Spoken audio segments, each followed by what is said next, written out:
Hey, Lumination Youth Group.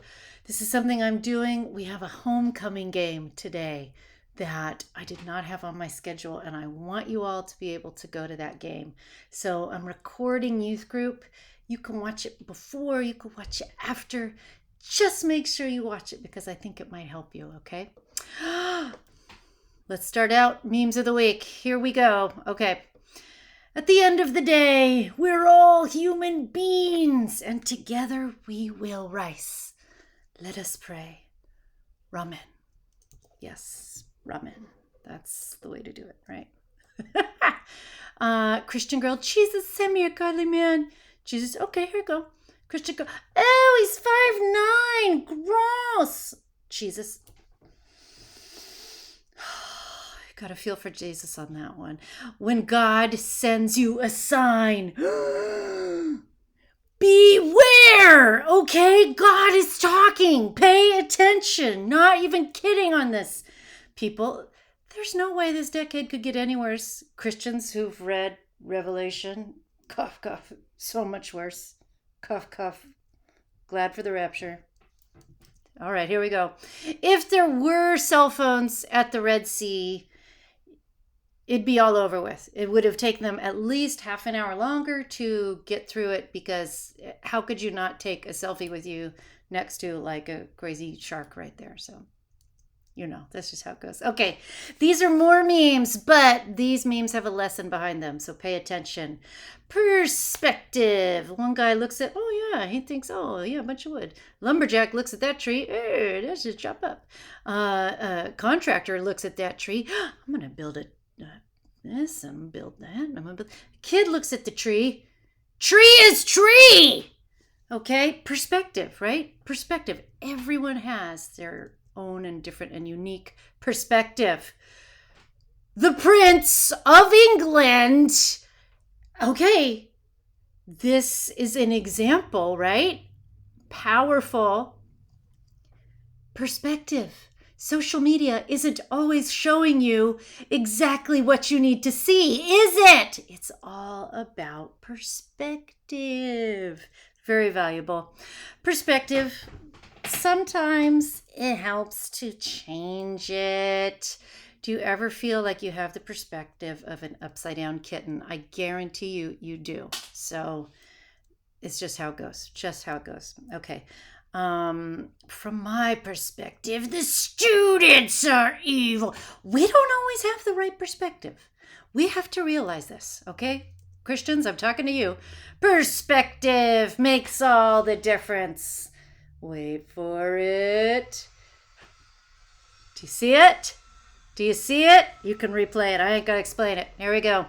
Perspective. Oh, okay. Now, if that guy falls, he's not gonna fall too hard because he's gonna hit the wall, and there's one guy running to save, but how'd they get that car on the wall? Perspective. Don't fall, guy, don't fall. Right? Well, actually, he's laying on the floor. He's not in mortal danger, but from his perspective, it totally feels like it, right? I love this one. This is great. This is a story. Here's a mini story. Jesus always used stories when he taught. For a long time, I thought I was at the bottom of an inescapable pit. Then one day I realized it was just a circle on the ground. And suddenly I could leave at any time. Perspective. It matters. It really, really matters. Okay, now, people will say, don't tell God that you have a big problem. Tell your problem that you have a big God, right? And they're trying to be really inspirational, but there are times we are weak instead of strong. And there are times it is so hard to get the right perspective, right? Like that upside down cat, he needed to figure out he was upside down before he could flip around and get right? The guy falling through the doors, right? What did he need to do to get perspective? Just stand up. But that's sometimes hard to figure out when you're on the floor. So easy and hard at the same time, right? Okay, what can we do practically? Not pie in the sky, imagining our problems are not there or ignoring them, or what can we do to get the right perspective so we don't feel like an upside down kitten? My buddy Chip Ingram, he's a pastor in Palo Alto, and he teaches to halt temptation before it starts. And I want to give him credit here because he says some stuff that I'm going to tell you right now. And I think this halt method carries over into dealing with perspective, because the truth is, if you have big problems, you have a bigger God. No matter what the size of your problem, venti, grande, tall, 7-Eleven big gulp, 128 ouncer, right? Cup bigger than your head, whatever, right? No matter the size of your problem, you have a king size God. Let me explain. Okay. There are 4 predictable times in every human being's life when our perspective gets out of whack and we feel powerless instead of powerful. Just like the kitten having that upside down perspective. If you don't make yourself aware of these 4 predictable times, HALT, it's a pretty good chance that you'll lose the right perspective. So look at this stop sign. Guess what the H is for? I can't hear you because it's a recording. The H stands for when you're hungry. When you're hungry, you're vulnerable to a lot of things. When you're really hungry, do you notice you feel impatient with people? When you're hungry, you don't think right. You can get too angry or too sad, or your head can hurt, and you don't even want to stop and eat. But if you don't, you're not going to have the right perspective on whatever you're dealing with. So check yourself before you yell at somebody. Halt, okay? Check yourself before you lose your temper. Check yourself before you make a dumb decision. Don't do things based out of your hangry emotions, okay? You're like the upside down kitten. Flip around, get right, get something to eat before you make the decision, before you have that talk, before you yell back at your parent, right? Get the right perspective back. Okay, that's H. What's the A for? We're talking about having an upside down perspective. How can we check that our perspective is not out of whack? The A is for when you're angry. Hungry, angry. You might put a star by this one. This is one I especially struggle with. The Bible is blunt. In your anger, so it's not denying we're going to be angry, right? In your anger, do not sin. That's part of Ephesians 4:26. That's because there's probably no more common way that we allow deception and condemnation to fester in us. Angry is an open door for the enemy and just come and snatch away our perspective, okay?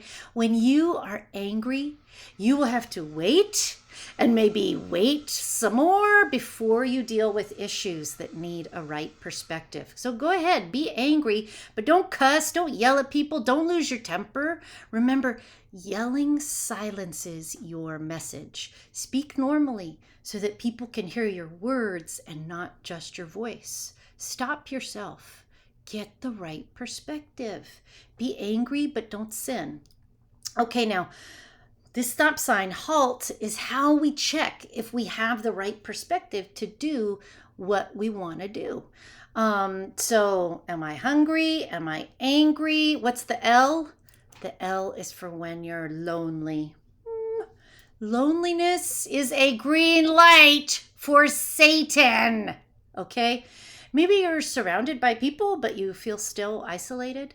Maybe it's the end of a long holiday weekend. You're totally disconnected from your friends and you didn't get to do what they did. And whatever. The evil one is ready to pounce with something that supposedly solves the loneliness problem, but really just pulls you away from your king-size God. All right? So lastly, T, spill the tea. T is for when you are tired. When we're physically depleted, it's so easy to feel down or discouraged. And you hear this little sad voice telling you how worthless you are. I've definitely lost perspective just because I stayed up late too many nights in a row and I was tired. When you're tired, you can just drop the right perspective, and it's like lying on the ground right in front of you, and you even know what you should do. You just can't because you're just too tired. You might be tempted to give in to something unwise, unhealthy. Halt. Fix your tired, right? How do you fix hungry? Eat. Get the right perspective. How do I fix angry? Process it mentally. Deal with it in a healthy way. Sometimes you got to surrender it in prayer. You can talk with people you trust. A lot of times we have to say we're sorry, or we have to forgive someone else in order to get the right perspective and get out of that angry pit. How do I fix lonely? Text a friend. A lot of times we're not actually lonely. We're lazy. How many contacts are in your phone? How many emails, how many friends' emails you got? How many people are sitting alone at lunch just like you? Go be lonely together. Fix lonely. Get brave. Get the right perspective. Okay? How do I fix tired? Rest. 1 day a week, you do no work. Not dishes, not homework, not laundry. Nada. No work. The Bible says for 24 hours. You're going to bust your butt on the other days, okay? 6 days a week, you work your tail off. But one, you rest. Just one. When you rest, you'll get the right perspective. Remember, the Apostle Paul tells us that the enemy prowls around looking for someone to devour. 1 Peter 5:8.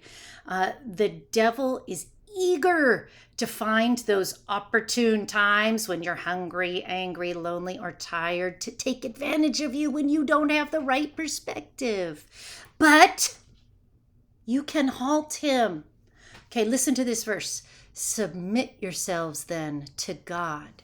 Resist the devil and he will flee from you. Text me back if you know what the reference to that is, and you're the first one to text me the verse that goes along with that verse. Submit yourselves then to God. Resist the devil and he will flee from you. If you're the first one to submit it, that's who wins the $5 gift card this week.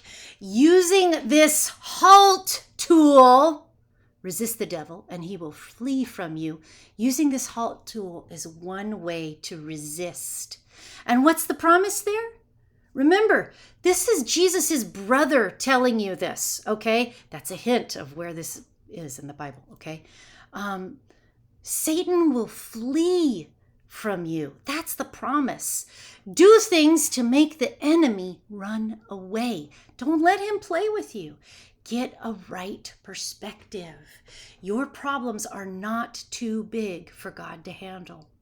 No matter what the size of your problem, you have a king-size God. Get that perspective. Get it right.